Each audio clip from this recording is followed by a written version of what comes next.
Okay, cool. Okay, good. All right, we start in Sig Grace Malibu tonight. Yeah. Thank you everyone for coming. Yeah. I'm the master of the house. Yeah. Judy's the matriarch of the house. Okay, and we have Kathy speaking tonight. Very excited. Nice. So I just want to welcome everyone for coming here. I was going to start off just by reading a psalm. Psalm 61. Hear my cry, O God, listen to my prayer. From the ends of the earth I call to you. I call as my heart grows faint. Lead me to the rock that is higher than I. For you have been my refuge, a strong tower against the foe. I long and dwell in your tent forever, and take refuge in the shelter of your wings. For you have heard my vows, O God, for you have given me the heritage of those who fear your name.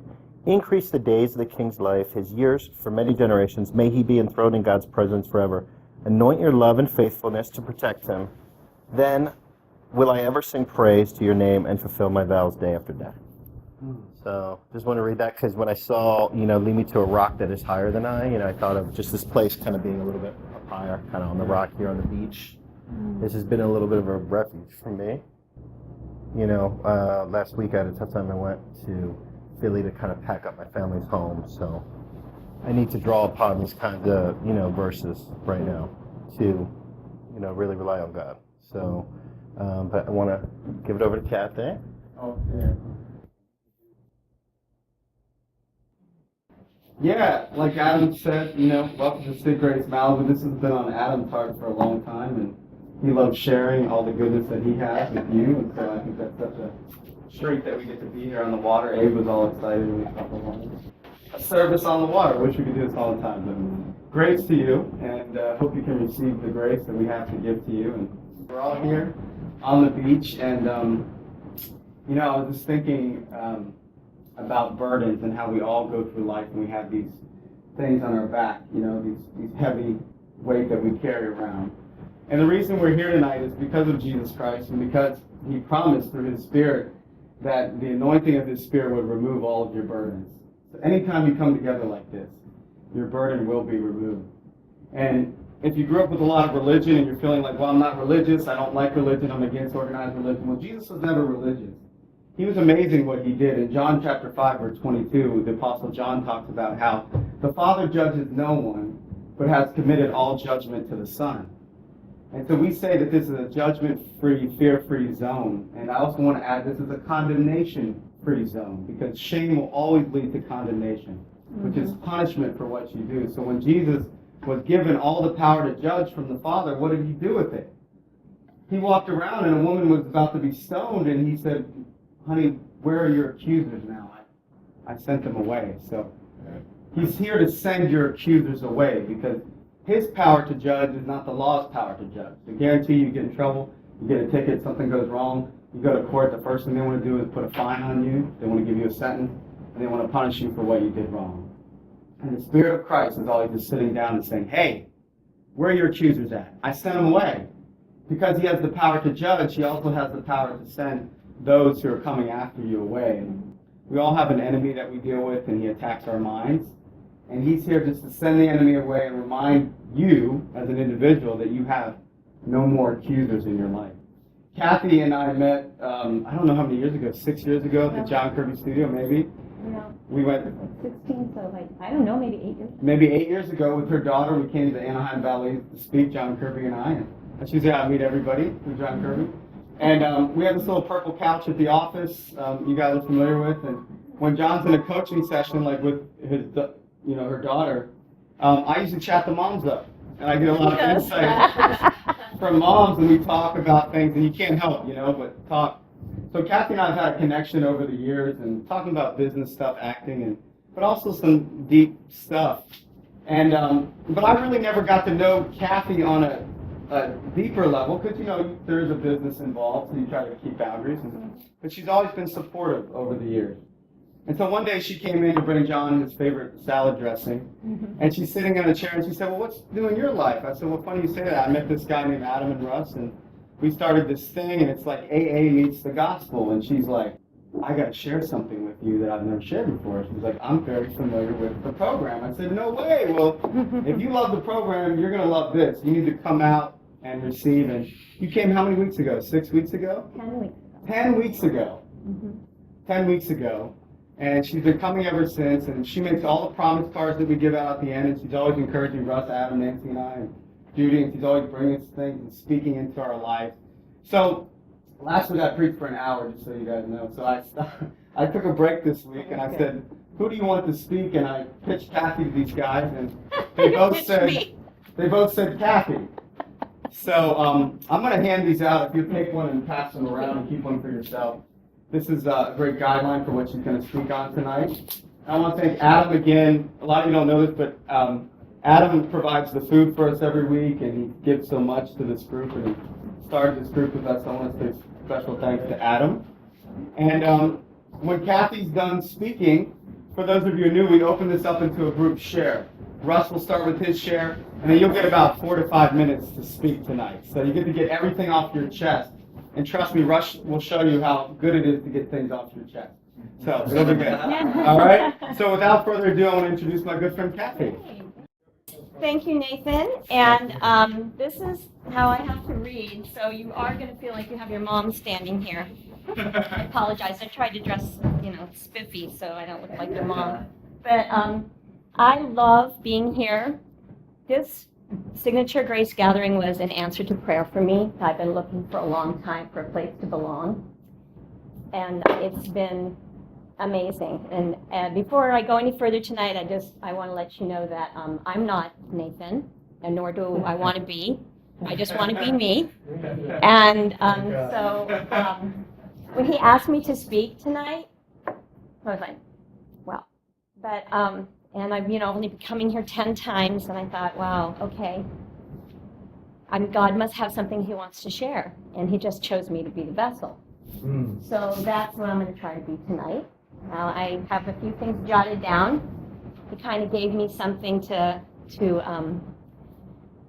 came to my heart. And before I get started on what you have in your hand, and you can read it if you want, I'm going to go over it too. But it was something about listening to God's voice. And I'm a chronic alcoholic for 22 years. I'm now a recovering alcoholic, almost 15 years. Let's not push it, 14 and a half.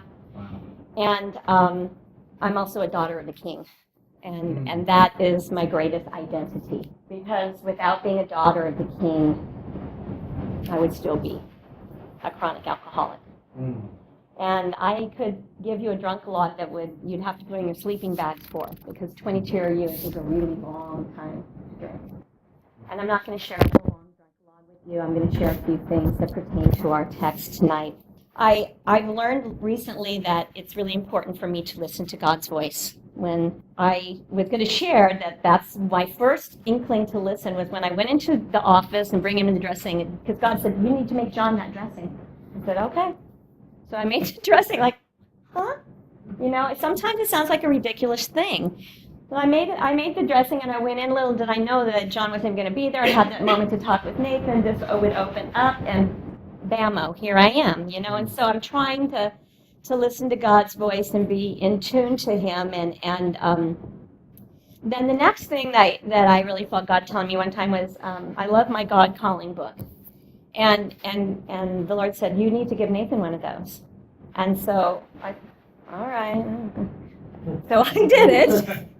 And then a couple weeks later, it was your birthday, Russ, and God said, now you give him one.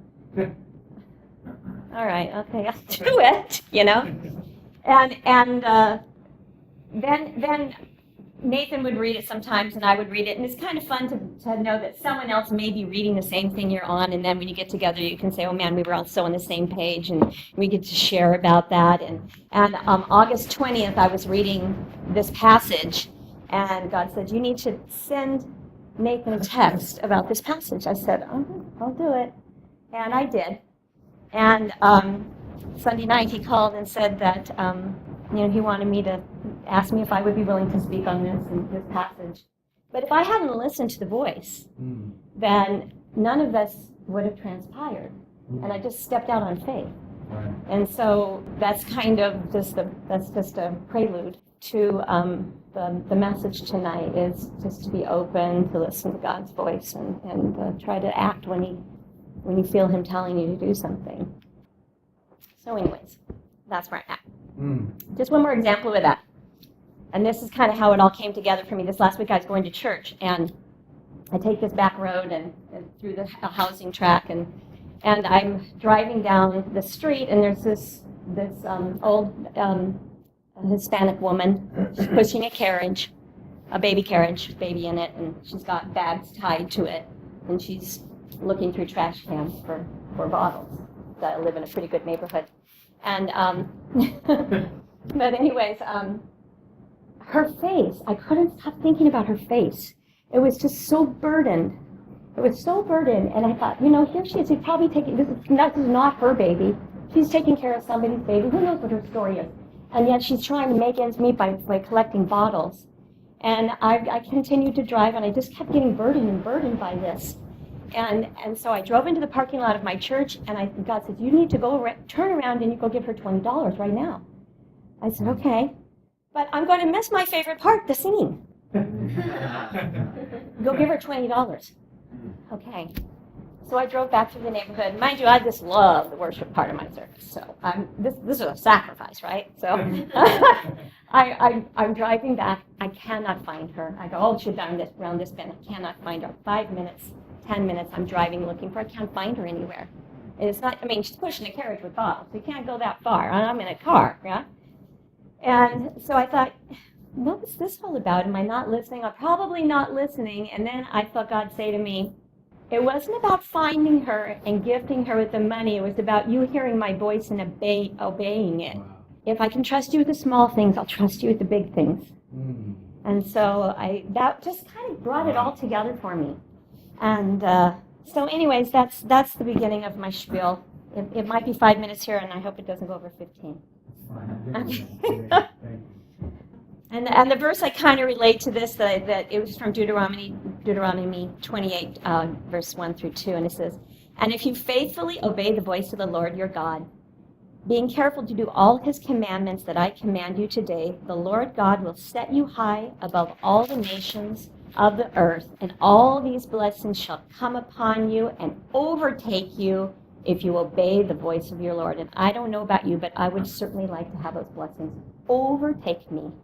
And if that's what I get, then I'm willing to step out on faith and do the things that seem really ridiculous. Anyways, it's been such a blessing but working through this, because one of the things that I was praying for and one of the things I got on my promise card was to grow in wisdom and knowledge, and that was something I was really yearning. And I've been a Christian a long time, but I feel like a babe in Christ. And I just feel like God really wants me to gain more knowledge, to share what I've been through in my life. And so this has been a really great way, an answer to prayer really for me. I'm just going to, this God Calling book was given to me by my sponsor in AA on my 4th birthday. And it is it's the 24-hour AA meditation book is based off of this book. And for the little history of this God Calling, it was written, well, not written, but it was derived from 2 women in the 1930s who collectively heard from God and would write down what they heard. And then A.J. Russell edited it, and that's how it came into being. Wow. So it has a lot of eloquent language in it. I mean, it's really God speaking, and a lot of people can be skeptical about that, but I believe 100%. And I can't tell you that every single day I open it and I read it. I know some of you read Jesus Calling, awesome, too.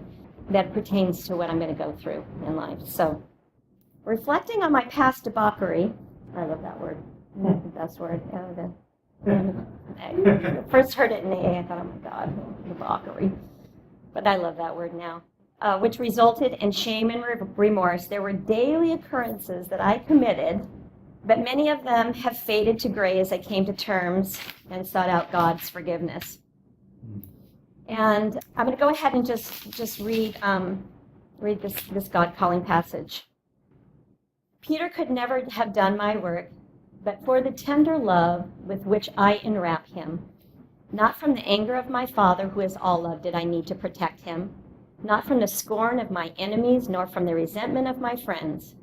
No, but from the hatred of Peter himself. So, to my followers today, as then, there come the shame and remorse and contempt of themselves, of the weak selves. They meant to be so strong and brave for me, and then I had to protect them, or never could they have the courage to fight and conquer. But this facing of the real self has to be. Shame and remorse must come. You must be as one who runs a race, stumbles and falls, rises and presses on to the goal. What avails it if he stays to examine the spot where he fell, to weep over the delay, over the short-sightedness that prevented his avoiding the obstacles? So with you, I lay it on you as a command, no looking back. Give yourself and all that you have ever met a fresh start from today. Remember no more their sins and failures, or your own. When I sent my disciples out 2 by 2, no script, no 2 coats, no money, it was an injunction to be carried out literally, but figuratively too. On life's journeys, throw away all that's not important. Cast aside all the hindrances, the past imperfections of others, the failure since. So I was like, bam. Of course, I never think of anything for myself. It's always for my family. Oh, this would be so good for Caitlin. Oh, I wish my husband had read this. And sometimes I forget to turn it around and go, oh, maybe I need to be reading this. Yeah. Maybe I need to be thinking it's for me. I'm just going to share a few stories, and if I get a little emotional, it's because they still get very deep and to the core of who I am and where I came from. And they were at the end of my drinking. And I was a very bad alcoholic, such a bad alcoholic, a functioning bad alcoholic, but such a bad alcoholic that my sponsor, who had been sober about 20 years, when I was getting sober, I was, over her house, drunk again, and sick. So I would get so sick. At the end, I got so sick that I had to medicate all the time. Every 2 hours, I had to drink, or I would just be going through really, really bad DTs. I was hospitalized for it. I mean, it goes on and on. Anyways, she called up her sponsor to say, I've got this really, really sick girl. What do I do? That's how bad I was. And towards the end of my drinking, I had a lot of very, very shameful things that caused great remorse in me. And I teach at a ballet studio. I teach ballet, and I taught there for a long time. And I was picking up my kids, and I was drunk. My kids also studied there. I wasn't teaching that day. And I was walking out in front of all of the parents. But I was together. After all, I had just passed through a sobriety checkpoint and cleared it. And this is how I just lived my life. I'm walking down the stairs, and I trip, and I fall down cement stairs, down to one landing, down the next, and all scraped up. And in front of parents, I mean, it's pretty hard to pick yourself up and take your kids by the hand and walk them out and put them in the car. And I did that all the time. I drove drunk with my kids in the car all the time. It's by the grace of God that I was not killed, that I didn't kill my kids, I didn't kill somebody else. So that sat on me really hard for a long time because it was in front of people that respected me. And I lost their respect. Another one was, this is all in my last year of drinking. So I would go to AA meetings, but of course I'd be drunk when I went to the AA meeting because I couldn't go without a drink first, And, working the program, sponsoring myself, so successful. And so I would leave the meeting and immediately have to go get a drink because I was so guilt-ridden and shameful while I was in there, knowing that I'm sitting here listening to this stuff, wanting to get sober, and knowing that there's no way. I know that I'm stopping at the liquor store on the way home. My husband had cut off all the checking accounts because I kept spending money, and because I spend money when I get drunk. But I had $1 left. And by this point, I didn't really care what I drank. I was on to Budweiser, which is, you're getting to the bottom of the barrel by then. And even warm, ugh. But I stopped by the liquor store, and I didn't have enough money. I only had 95 cents. What am I going to do? I counted out my 95 cents. I was 42 years old, almost. And I reached into that thing where people put pennies, and I just took out 5 cents. And so that's how bad I needed that drink. But the worst one, and it was, and I'll never forget this, and I know God will not let me forget this because it's part of the healthy shame that I keep that helps me remember where I came from. And all I ever wanted to, I was barren for about 7.5 years. By the gift of God, by the grace of God, I went through infertility, and by the grace of God, that's for another share. I was gifted with my daughter, and then I had a son 2 years later. And by the grace of God, I never drank through those pregnancies. Wow. That was a miracle. But I'm getting them ready for school, and every morning I hung over really bad, and my husband would leave. I'd try to hold it together till he left, and then I would get the kids ready for school. Nick was 4 and Caitlin was 6, and little Nicky was getting ready for kindergarten, and I put him on the floor. I put his little tennis shoe on, but I couldn't remember how to tie him. I couldn't tie the tennis shoe. And then I knew that that's when the incomprehensible demoralization comes in, where you go, I have no idea where this day is going to take me. Am I even going to be able to pick my kids up from school? And so that's a shameful part of my past, but I hang on to that, and I don't allow myself to forget that because it's part of where I came from. And I'm no longer burdened by it, but that's just kind of part of where I came from. So I just want to look at the story of Peter here, and I'm going to read through real quick some of this. Matthew 26, verse 31 through 35, and let me see if I got it marked here. So Peter loved the Lord incredibly, and the Lord loved Peter. And I'm just going to read where Peter went through the incredible shame that the God Calling book talks about. Then Jesus told them, this very night you will fall away on account of me, for it is written, I will strike the shepherd, and the sheep and the flock and will be scattered. But after I have risen, I will go ahead into Galilee. And Peter replied, if all fall away on account of you, I never will. I tell you the truth, Jesus answered. This very night before the rooster crows, you will disown me 3 times. But Peter declared, even if I have to die with you, I will never disown you. All the other disciples said the same.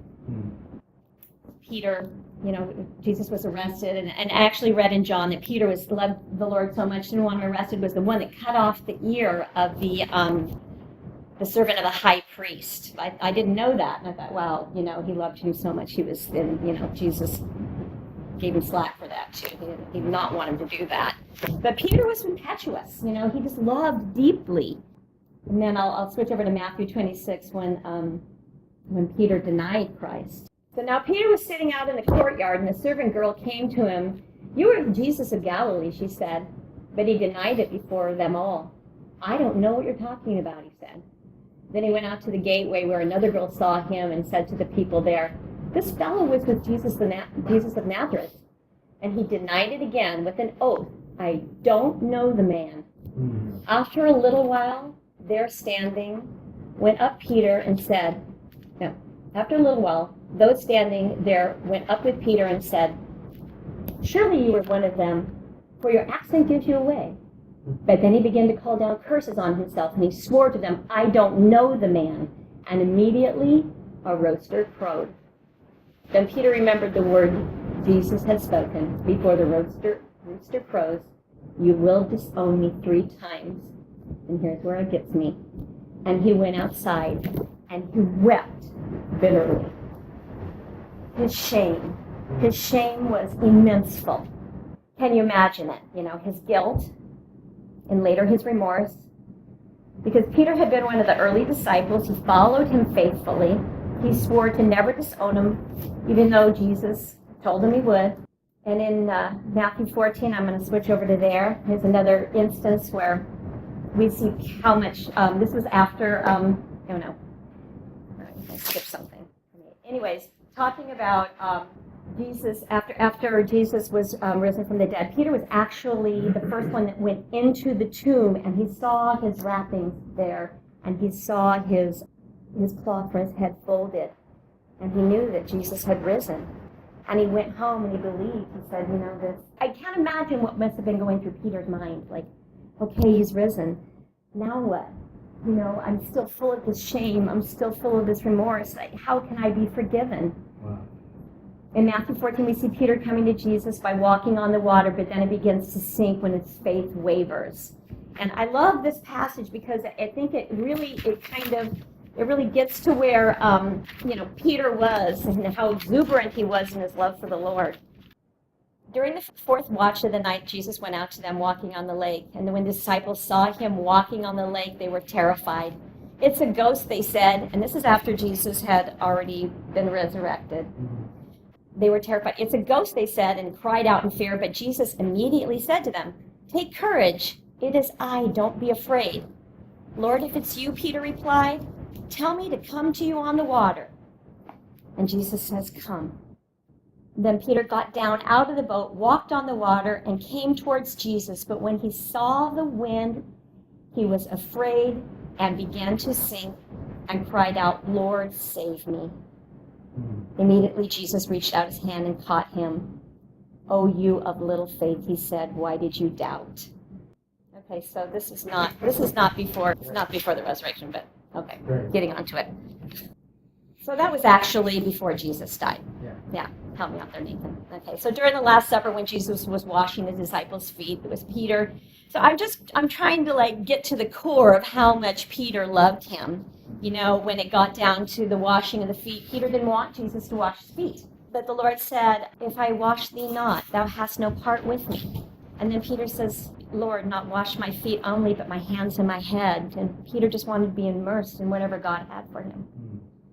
So not only did Peter love Jesus with all his heart, but Jesus loved Peter and had a remarkable plan to build his church using Peter. So you can imagine that when Peter denied Christ, it was a shame that was unbearable for Peter. And I truly believe that Peter didn't see how Jesus could ever forgive him.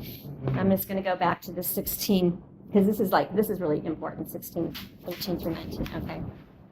When Jesus came to the region of Caesarea in Philippi, he asked the disciples, who do people say the Son of Man is?" And they replied, "Some say John the Baptist, others say Elijah, and still others Jeremiah or one of the prophets." "But what about you?" he asked. "Who do you say I am?" And Simon Peter answered, "You are Christ, the Son of the living God." And Jesus replied, "Blessed are you, Simon, son of Jonah, for this was not revealed to you by man, but my Father in heaven. And I tell you that you are Peter, and on this rock I will build my church, and the gates of Hades will not overcome it. I will give you the keys of the kingdom of heaven, and whatever you bind on earth will be bound in heaven, and whatever you loose on earth will be loosed in heaven." And God had an amazing plan for Peter. But as the story unfolds in Jesus' death and resurrection, we see Peter was the first one. I thought we already went over that, and then he went home, and after he saw pick up the cloth, and the last passage I'll read is this, John 21. And this is my favorite one this is now about after Jesus has been resurrected. And this is Peter, and he's talking, says, "I'm going out to fish," Simon Peter told them. And they said, "We'll go with you." So they went out and got into the boat, and that night they caught nothing. And early in the morning, Jesus stood on the shore, but the disciples did not realize it was Jesus. And he called out to them, "Friends, haven't you any fish?" "No," they answered. And he said, "Throw your net on the right side of the boat and you'll find some." But when they did, they were unable to haul the net in because of the large number of fish. And then the disciple whom Jesus loved said to Peter, "It's the Lord." And as soon as Simon Peter heard them say that, "It's the Lord," he wrapped his outer garment around him and he jumped into the water. And that's how much he loved the Lord. He just couldn't wait. He's jumping into the water. And then 15 and 17. And this is kind of where Peter realizes, hey, you know what? God has a plan for me. I believe he's forgiven me. "Simon, son of John, do you truly love me more than these?" "Yes, Lord," he said. "You know that I love you." And Jesus said, "Feed my lambs." And again Jesus said, "Simon of John, do you truly love me?" And he answered, "Yes, Lord, you know that I love you." And Jesus said, "Take care of my sheep." And the third time he said to them, "Simon, son of John, do you love me?" And Peter was hurt because Jesus asked him a third time, "Do you love me?" And he said, "Lord, you know all things. You know that I love you." And Jesus said, "Feed my sheep." And I think Peter understood that Jesus had forgotten. Jesus had forgiven him. Peter was already washed clean. And so then that brings us back to us. And it's all good for Peter, but what about our shame? What do we think our shame is? And I can tell you I've experienced every single one of these. This is what we say to ourselves. I am wrong. I am wretched. I am condemned. I am worthless. I am never good enough. I am flawed, rejected, a failure. I am dirty. I am humiliated. I am less than a human. I am a mistake. But this is what God says you are. You are planned from the beginning of time. You are forgiven. You are loved. You are priceless. You are a treasure to Christ. You are his friend. You are redeemed through his blood. You are accepted just as you are. You are a success. You are made clean and whole. You are healed. You are set free.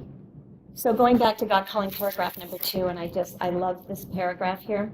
And to my followers today, as then come the shame and remorse and contempt of themselves, of the weak selves. They meant to be so strong and brave for me, and then I have to protect them, or they could never have the courage to fight and conquer. But this facing of the real self has to be. Shame and remorse must come. So, and here's the good news. Because Christ died on the cross and rose again for your sins, you have been forgiven if you accept him.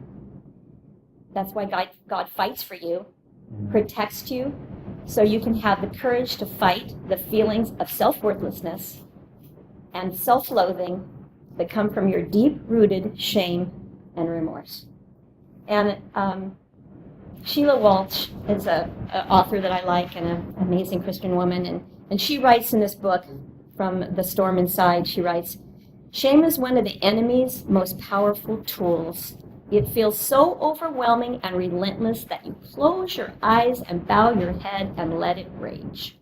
And we sometimes just go there. And there can be a value in lessons learned from shame and remorse and facing our real selves, because I think that's kind of what God's allowing that to do. We need to look at ourselves in the mirror and go, you were responsible for some of this shame and some of this remorse. Some of it wasn't, and God can heal you, but some of it you were. And you need to be accountable. And that's where the tools of AA and the program of AA come into play for me. But the beauty now is I live in forgiveness of Christ, and that my sins are thrown as far as the east is from the west. Psalms 103, as far as the east is from the west, so far does he remove our transgressions from us. And in closing, I love, this is my favorite paragraph of the whole God calling. So with you, I lay it on you as a command, no looking back. He says to you right now, no looking back. You don't have to look back. No more. It's done. Give yourself and all you have ever met a fresh start from today. And that's hard to do. Someone that's hurt you, that's wronged you, to let them have a fresh start in your life, that's hard. It takes God in your life. You need to ask him. And remember, no more their sins and failures, or your own.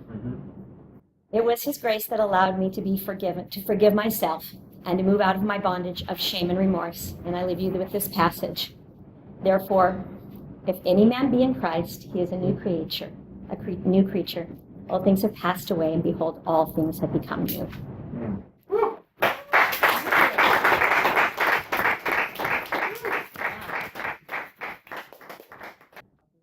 I'm an alcoholic. Hey, Raz. That's no secret of God. I really value you and having you around the group, and it made me feel connected right away. I try to explain alcoholism as best as I can, and there's a lot of non-alcoholics or whatever, but I just always felt a nice presence having you there. I just really appreciate what you bring, and this is, I love this stuff. For me, I have to remember that a prayer, there's two parts to a prayer. The first part is the petition. God, help me with such and such. The second part is the performance. I got to get up and go do that thing in faith. And if I don't know that there's a second part, I'll just sit and keep praying and not move. And won't do anything. And that floored me when I first heard that, because so much of my recovery today is about that performance. It's about making a decision in the moment I'm in, which is step 3. I made a decision to turn my life over to the care of God as I understood Him, my will in my life. I have to do that many times throughout the day, because there's days when I have mood swings or ups and downs, and I have to make a decision in that moment to say, look, I'm having this moment, I'm having this alcoholic moment or something, I can't get my mind off this or whatever, and I have to be aware of it, and then I make that decision to move forward, to let go of those actions. And it could sound like, oh, I'm just pulling my bootstraps up. It's not that.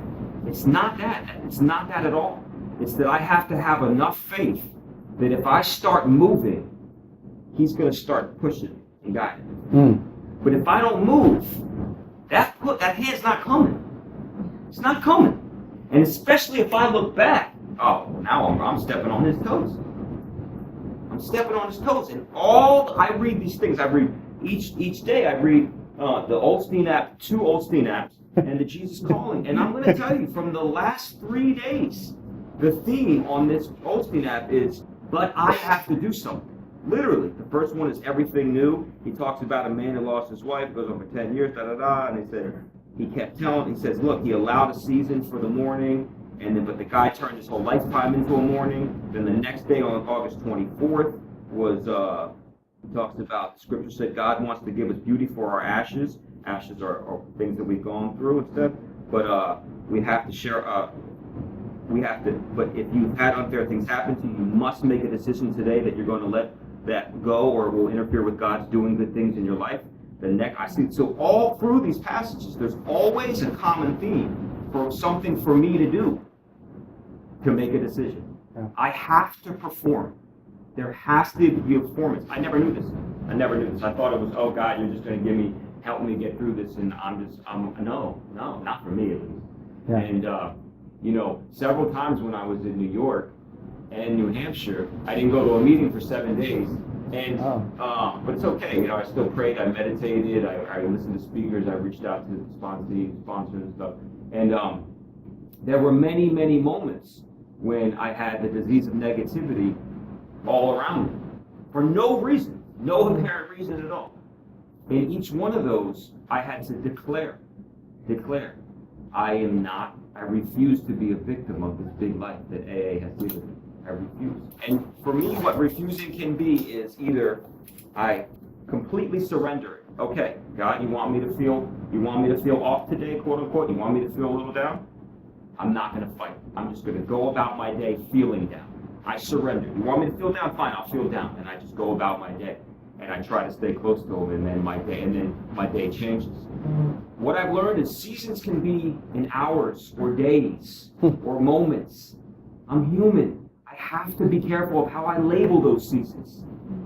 I'm a labeler. I have to be careful, because then if I label something like, oh, no, I'm feeling down for 3 days in a row, now I'm going in a down hole, I may go down in that down hole.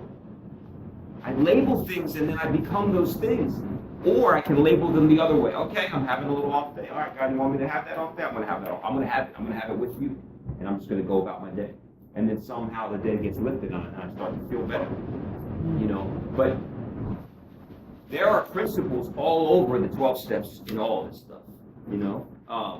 Today, actually, there was a guy in the studio, an engineer, and my old character, myself. So the way he was talking, I perceived through my distorted mind, which is alcoholism, when I'm not aware of it, as disrespectful. All right. Right. And then, quick, just that way, so fast, boom, I had all these justifications. Boom, boom, boom. We're paying for this, it's disrespectful, and I started to take count. If he says this thing again, in my mind, so it happened. Sure enough, something happened, so I snapped a little bit. I said, look, can you call this other engineer? And he said something. He just said, well, yeah, he's in a session. And I said, boom. I said, look, you said that 5 times already. That doesn't matter. And I snapped real quick. It wasn't like that bad, but I snapped. All right. So anyway, anyway, so Dave and I, we were laughing about it. I knew what I had to do if I really lived this program. I knew what I had to do. I don't walk on water. I practice these principles. I don't master these principles all my affairs. Right? And so anyway, so it was funny. So as we're walking downstairs, because I didn't get my answer that I needed, I wanted to know if this other engineer was going to be in there Thursday, and we still didn't know. So as we're walking downstairs, so we say goodbye to him. I walk up to him. I said, "Look, I got to apologize. I'm sorry I snapped on you." He said, "Oh, you're doing a great job. You know, it wasn't right for me." He said, "Oh, no, I get it." Da, da, da. So as we're walking downstairs, my friend Dave's like, "Look at Russ, practice living the 12 steps, right?" And then here's what happens. The minute we get downstairs, he leans out the window and says, "Hey, by the way, I just got the text. He'll be in here Thursday." And I turned to Dave. I said, "See, that's how it works. That's how it works." Does it always work hand in hand like that? No. But I'm just saying that's how it works. I got my answer when I turned my will over to something bigger than myself. Yeah. The hardest thing for me to do today is to let go of old ideas and the good and the bad. This is easy for me to talk about. I have a wonderful life, and I by the grace of God, I have not lost people. And I feel for the people sitting next to me, and the ones I love. But the hardest thing for me to do is to let go of these old ideas that I have, the good and the bad, and to start today fresh and new. It's the hardest thing. But I believe that was what Jesus meant when he said, "You are reborn through me." I believe that is our possibility in each day that we wake up.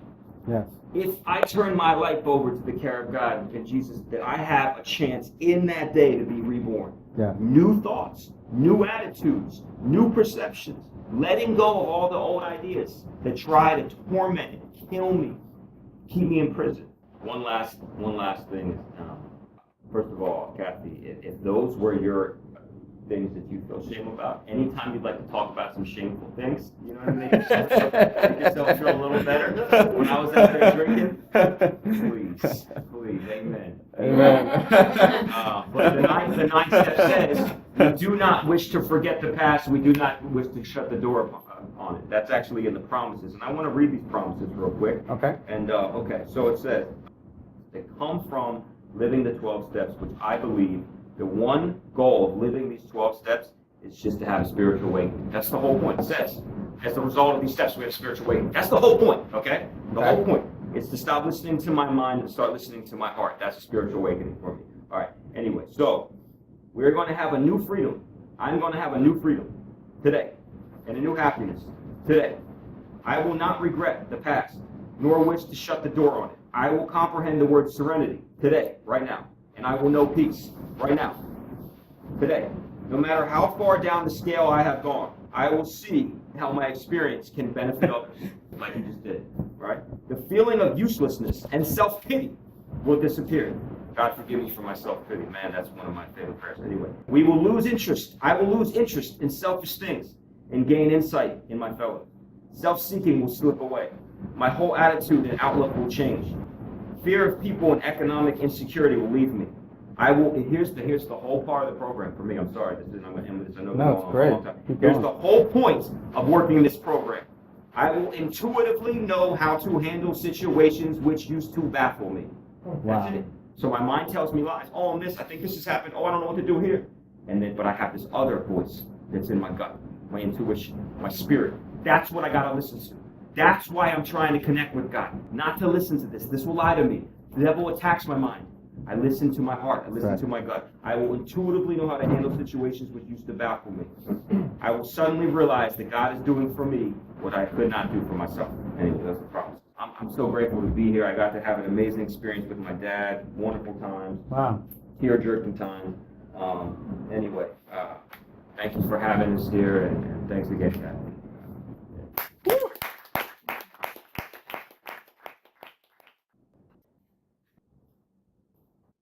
I want to give it over to Mandy. Mandy does all the recordings here at Sid Grace. She uploads them. She's like my little administrative assistant. She always helps with stuff. So thank you, Mandy. Well, I'm going to be the last share. Thank you, Billy. I don't get to share a lot because I'm always preaching, and I like to share sometimes. It's good to get stuff off of me. I'm very grateful to you, Adam, for holding this here, and you have such a big heart, and listening to how you were able to help Brittany. You're just such a servant. You're always giving to people and rescuing people, and I think it's amazing. So thank you. Much gratitude to you. And this is an amazing place. I mean, come on, can't get better than this. And last week was, and back to, it's so important to receive as much as it is to give.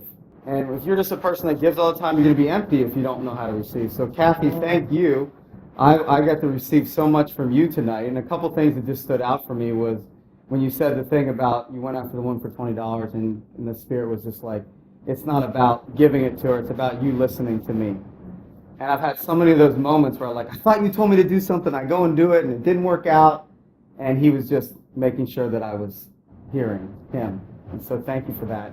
And also the list that you read off about what we are, when you started saying what God declares us to be, I preach that all the time, and I just was receiving it. It was like my heart just started like releasing itself as you were speaking those powerful words of who we are and not who we're not. So thank you for that. I'm so glad I asked you to speak.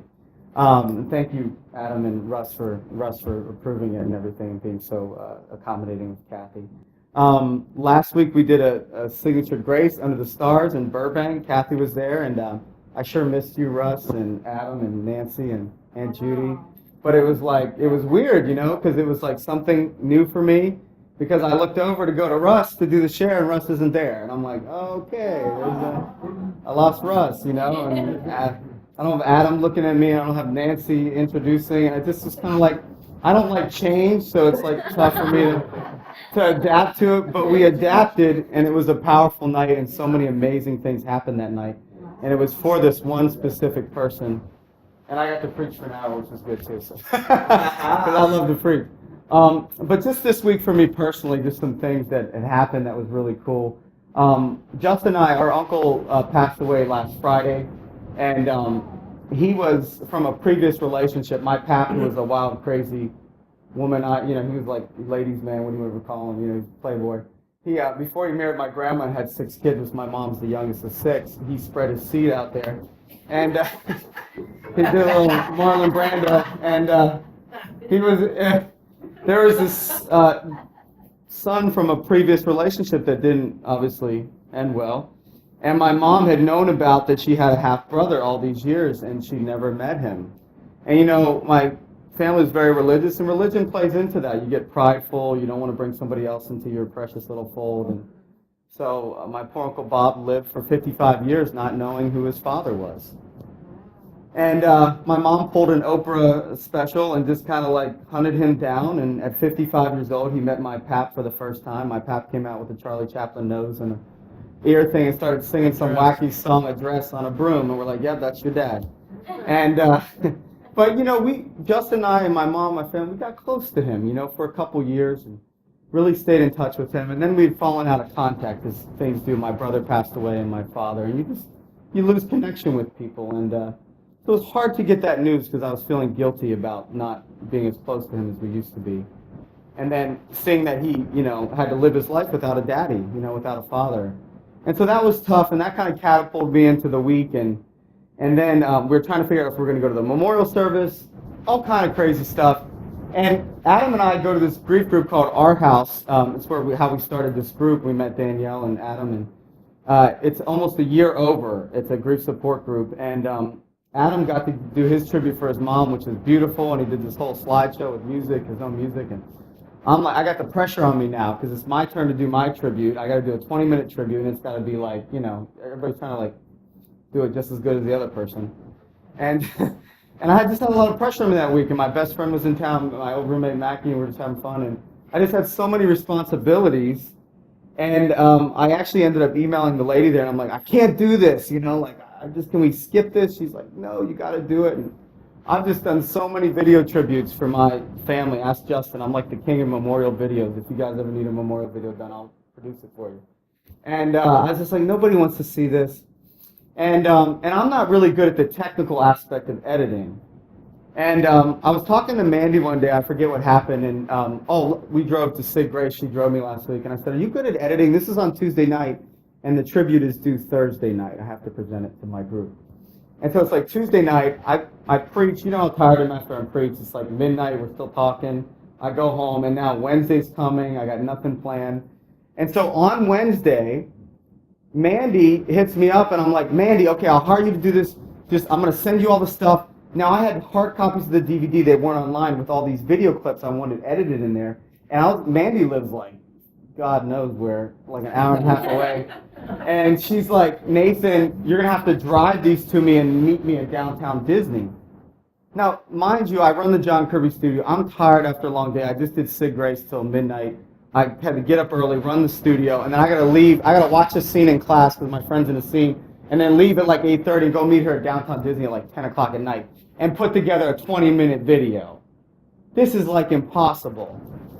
So I didn't really freak out about it. I just said, I did that surrender moment where I'm like, okay, Spirit, lead through me. It's going to work out. And thank God I did that, because Mandy calls me up and she's like, Nathan, you won't believe this. One of Justin's contacts got me a job through Ryan Seacrest. It's at 5750 Wilshire Boulevard. Do you know where that is? I said, that's a block away from my apartment. You can walk there from my apartment. She said, oh, perfect. Can I spend the night at your house, park my car there, walk me to work the next morning, and I'll edit your video for you. So she came over, and we did the video from like 9 p.m. till 3 a.m., and I'm like yelling at Mandy, like, no, I want it that way, and do it this. And she was patient. Thank God she's a night owl, and she stayed up. But I just thought about, like, wow, how the Father, like, orchestrated this perfect timing for us to come together when I was really the screw-up and feeling guilty for not, being prepared or whatever, being a procrastinator. So I showed the video. It was amazing. It was so cool and powerful, and people were really affected by it. And I just felt really good about that. And then the last thing I'll say is, as much as the Spirit speaks through me, and I probably preached 23 sermons, probably with all the guest speakers, 22, out of the Signature Grace Gathering. It's a lot to come up with a sermon and a message for people, and it's always the Spirit leading me, like asking Kathy to speak. It's always, He gives me a word and He speaks through me. Well, thank God for the recordings, because just like you guys need to hear it, my mind needs to be renewed of what was spoken through me. So I have to listen to myself and go back to the tapes just to remind myself of the truths that were spoken, and then not just give them to you guys, but also apply them to my life. So I'll tell you a story on Saturday. I have like 2 different bank accounts, and some accounts I keep lower than others, and I hate overdrafting a bank. I don't know if you guys get overdraft fees. It is the worst feeling in the world, because you just feel like you screwed up and you didn't balance your checkbook. Well, some automatic payment came in from like a year ago, like a Barnes & Noble membership, and it caused my, like they just hit my debit card, and I'm like, oh, and then stuff just started bouncing. I had like 2 overdraft fees, and I'm like, this is crazy. I'm always so careful to watch every day. I look at my accounts, make sure I'm, not spending more money than I have. And it just frustrated me. I don't know if you know this, but banks now, they do not give you overdraft fees back. They just do not comp you. They hate you when you do that. You ask them for something. So I'm already going into a situation where I know I'm going to get a no answer. Now, on the same day, I was supposed to go to my uncle's funeral. We couldn't make it. It's 6 hours away. I got 2 overdraft fees. I wake up. I got to go get my car smogged, my registration renewed, like cost after cost after cost. And I'm feeling bad. I didn't go to the service. So I go over to this particular bank, and I thought the Spirit was leading me to walk in the branch, but He's like, no, call them on the phone. So I called them on the phone, and if you were here the week before last, you heard me speak a message on covenant, how you're in covenant with God, not because of what you did, because of Jesus. And whenever you're in trouble, remind God of His covenant with you instead of just begging for things. Just say, Jesus, Jesus, Jesus, like, I'm in covenant with you. You have to bless me. You have to provide for me. You have to do this. And so my message came to my head, and I'm like, okay.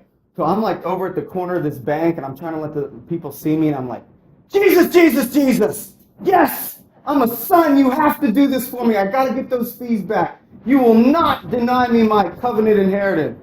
So I call the lady on the back, and I get some lady named LaQuisha or something. And I'm like, hi, LaQuisha. I said, do you believe in miracles? I said, because I know I screwed up. I didn't do this. But I said, if you would just have it in your heart, I feel like I just need these fees back in my thing. Sir, can you just give me 1 minute? I'm going to put in a request for you. I was like, okay. And I'm like, I guess the request is going to get denied, but I'm holding on to that confession of faith. And she comes back in a minute and she says, "Sir, both of your credits have been reversed back to your account. We just want to thank you so much." And I said, "Are you serious?" I was like, "Oh, God bless you. Oh, God is so good. Thank you, God. God bless you, honey." She's like, "Wow, I needed to hear that today. Thank you so much. You don't know what you just did for me." I said, "You don't know what you just did for me. You gave me my money back." And it worked. The covenant worked. And just so God, I get emotional when I think about this, just so God gave me a little wink to remind me that it was him that did that and not some fluke thing, because we like to think, oh, she just gave him back to you. I look behind me, and on the street, Jurassic Park is like one of my favorite movies of all time. I've always wanted to go to Jurassic Park, create a Jurassic Park, live in that world.